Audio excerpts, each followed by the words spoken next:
Ragi banana cake செய்கிறதுக்கு first வந்து குக்கரை வந்து ப்ரீஹீட் பண்ணிக்கலாங்க. மணல் போட்டு நான் வந்து ப்ரீஹீட் பண்ணுறேன் ஒரு 15 நிமிஷத்துக்கே. அதுக்குள்ளே 2 பழுத்த வாழைப்பழத்தை எடுத்துக்கோங்க, மசிச்சுக்கோங்க. கூடவே 2 முட்டை, அது கூட 1/2 கப் நாட்டு சர்க்கரை, 1/4 கப் வந்து பட்டர், ரூம் டெம்பரேச்சர் இருக்க மாதிரி பார்த்துக்கோங்க.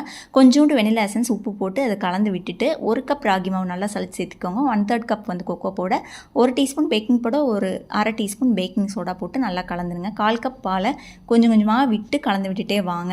இப்போ வந்து நமக்கு எல்லாம் ரெடி ஆயிடுச்சு. நட்ஸ் தேவைப்பட்டது போட்டுக்கோங்க. சாக்கோ சிப்ஸ் போட்டு நல்லா கலந்து விட்டுக்கோங்க.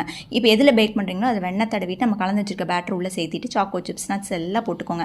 இப்போ ப்ரீ ஹீட் ஆயிடுச்சுங்க. நம்ம ரெடி பண்ணி வச்சிருக்க பேட்டரை வச்சுட்டு குக்கரை க்ளோஸ் பண்ணிடலாம். வெயிட் போட வேண்டாங்க. மீடியம்லேருந்து கொஞ்சம் கம்மி பண்ணி குக் பண்ணுங்கள். இது வேகிறதுக்கு கிட்டத்தட்ட 35லேருந்து 40 நிமிஷம் ஆகும். நமக்கு சூப்பராக வந்துருச்சு. குத்தி பாருங்கள், ஒட்டாமல் வந்துருச்சுன்னா நமக்கு கேக் ரெடி ஆயிடுச்சுன்னு அர்த்தம்.